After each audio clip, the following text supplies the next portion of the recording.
Esta é uma das virgens sábias e prudente, que foi ao encontro de Cristo com sua lâmpada acesa. Em nome do Pai, do Filho e do Espírito Santo. Amém. Saudação e paz da parte de Deus, nosso Pai, e de Jesus Cristo, nosso Senhor. Bendito seja Deus que nos reuniu no amor de Cristo. Estamos reunidos no amor de Cristo nesta manhã para meditarmos a sua palavra, fazer a nossa oração da manhã pedindo a Deus as graças e bênçãos sobre cada um de nós, sobre as pessoas que pedem as nossas orações, sobre os doentes, aqueles que estão nos leitos de hospitais, nas UTIs ou em casa, acamados. Rezemos pela conversão dos pecadores e também pelas almas do purgatório. Hoje a Igreja celebra Santa Escolástica Virgem. O nome de Santa Escolástica, irmã de São Bento, nos leva para o século V, para o primeiro mosteiro feminino ocidental, fundamentado na vida em comum, conceito introduzido na vida dos monges. São Bento foi o primeiro a orientar para servir a Deus não fugindo do mundo, através da solidão ou da penitência itinerante, como os monges orientais, mas vivendo em comunidade duradoura e organizada e dividindo rigorosamente o próprio tempo entre a oração, trabalho ou estudo e repouso. Escolástica e Bento, irmãos gêmeos, nasceram na Nórcia, região central da Itália, em 480. Eram filhos de nobres. O pai, Eupróprio, ficou viúvo quando eles nasceram, pois a esposa morreu durante o parto. Ainda jovem, Escolástica se consagrou a Deus com o voto de castidade, antes mesmo do irmão, que estudava retórica em Roma. Mais tarde, Bento fundou o mosteiro do Monte Cassino, criando a Ordem dos Monges Beneditinos. Escolástica, inspirada por ele, fundou um mosteiro de irmãs com um pequeno grupo de jovens consagradas. Estava criada a Ordem das Beneditinas, que recebeu este nome em homenagem ao irmão, seu grande incentivador e que elaborou as regras da comunidade. São muito poucos os dados da vida de Escolástica e foram escritos 40 anos depois de sua morte pelo Santo Papa Gregório Magno, que era um beneditino. Ele recolheu alguns depoimentos de testemunhas vivas para o seu livro, Diálogos, e escreveu sobre ela apenas como uma referência na vida de Bento, pai dos monges ocidentais. Nesta página expressiva contou que, mesmo vivendo em mosteiros próximos, os dois irmãos só se encontravam uma vez por ano para manterem o espírito de mortificação e elevação da experiência espiritual. Isto ocorria na Páscoa e numa propriedade do mosteiro do irmão. Certa vez, Escolástica foi ao seu encontro, acompanhada por um pequeno grupo de irmãs, quando Bento chegou também acompanhado por alguns discípulos. Passaram todo o dia conversando sobre assuntos espirituais e sobre as atividades da igreja. Quando anoiteceu, Bento, muito rigoroso às regras, disse à irmã que era hora de se despedirem. Mas Escolástica pediu que ficasse para passarem a noite, todos juntos, conversando e rezando. Bento se manteve intransigente, dizendo que deveria ir para suas obrigações. Neste momento, ela se pôs a rezar com tal fervor que uma grande tempestade se formou com raios e uma chuva forte caiu a noite toda, e ele teve de ficar. Os dois irmãos puderam conversar a noite inteira. No dia seguinte, o sol apareceu e eles se despediram e cada grupo voltou para o seu mosteiro. Essa seria a última vez que os dois se viriam.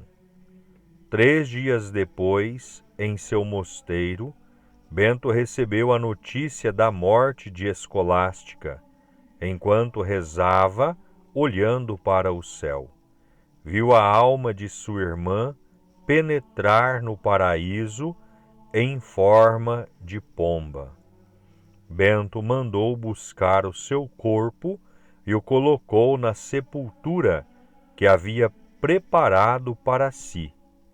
Ela morreu em 10 de fevereiro de 547, 40 dias antes que seu venerado irmão Bento. Escolástica foi considerada a primeira monja beneditina santa. Oremos. Celebrando a memória da Santa Virgem Escolástica, nós os pedimos, Senhor, a graça de imitá-la, para que, a seu exemplo, vos sirvamos com sincera caridade e alegres obtenhamos os frutos do vosso amor. Por nosso Senhor Jesus Cristo, vosso Filho, que é Deus e convosco vive e reina, na unidade do Espírito Santo, por todos os séculos dos séculos. Amém. Aleluia, aleluia, aleluia. Inclinai meu coração às vossas advertências e dai-me a vossa lei como um presente valioso. Aleluia, aleluia, aleluia. O Senhor esteja convosco, Ele está no meio de nós. Proclamação do Evangelho de nosso Senhor Jesus Cristo, escrito segundo São Marcos. Glória a vós, Senhor. Naquele tempo, os fariseus e alguns mestres da lei vieram de Jerusalém e se reuniram em torno de Jesus.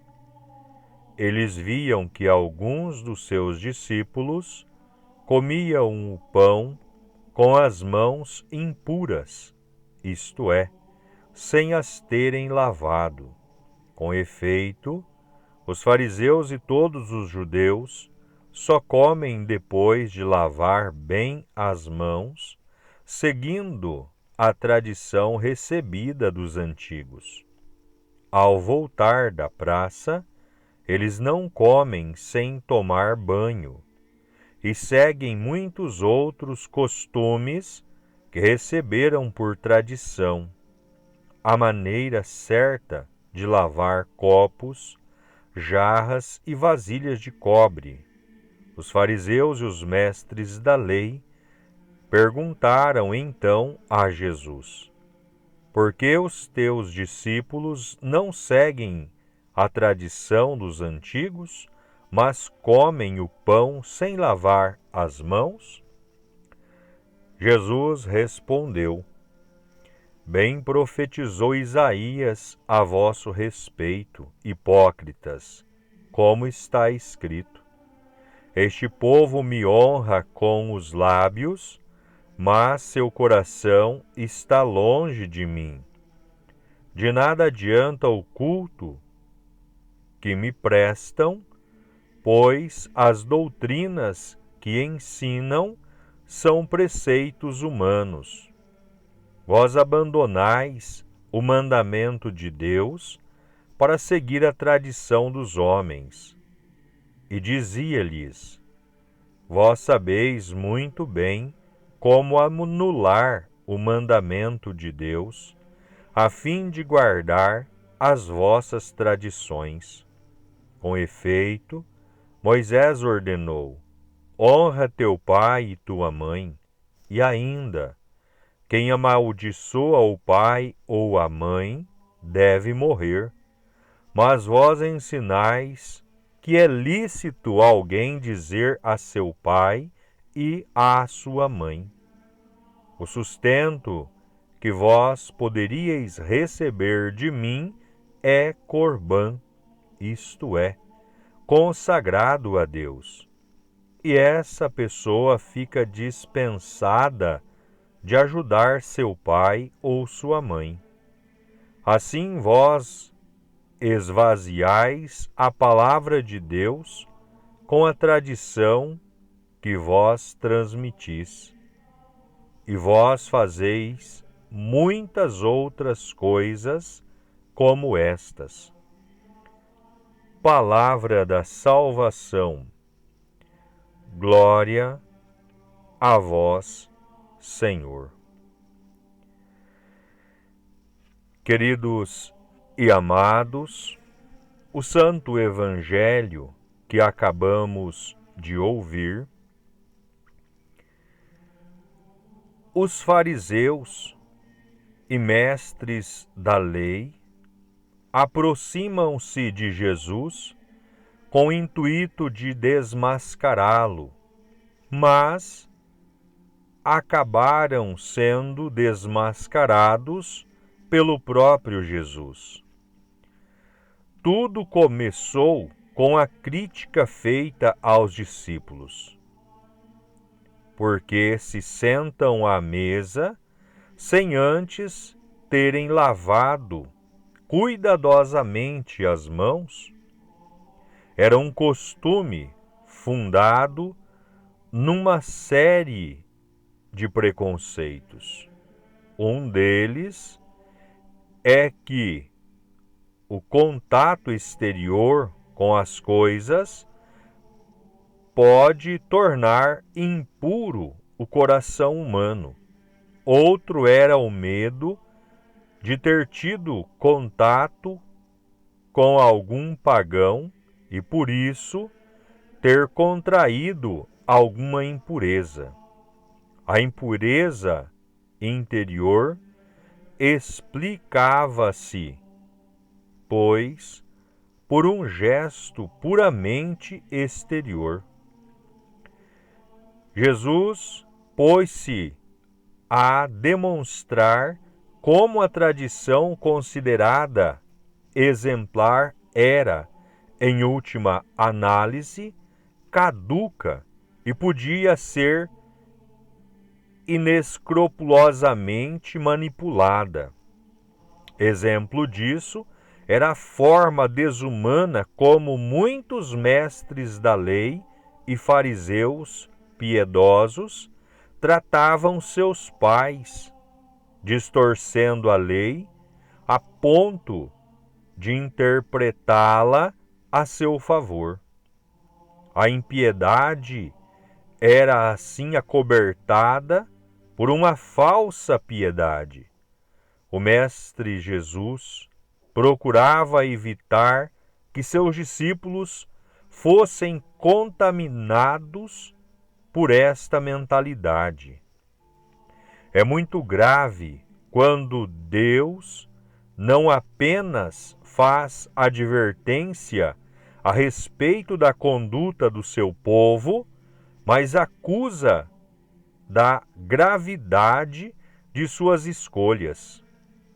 Quando Jesus diz que vós abandonais o mandamento de Deus para seguir a tradição dos homens, está apontando o núcleo inspirador de atitudes comprometedoras de um povo que se apresenta como religioso, guardião da prática religiosa correta. No entanto, desloca friamente e com uma convicção inquestionável a Deus do seu lugar insubstituível de centro da vida dos que creem. Nada é tão grave quando o coração humano e sua inteligência passam a ser única medida correta de arbitragem do que é certo e do que é errado. Tudo é possível quando cada pessoa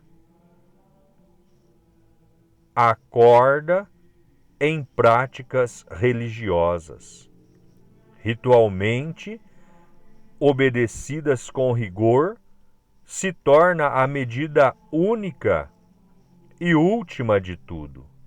O resultado são arbitrariedades, insolências, impiedades e maldades que eliminam tudo e todos os que não se localizam no enquadramento estreito desta pretensão humana. O absurdo deste procedimento alcança o ápice de pretender envolver a Deus, colocando-se ao seu redor como os conterrâneos religiosos de Jesus fizeram com ele, certos de sua condição moral questionável, para apresentar questionamento de tal modo assumirem o próprio lugar de Deus quando o julga e aos seus como incorretos, desrespeitosos e sem autoridade.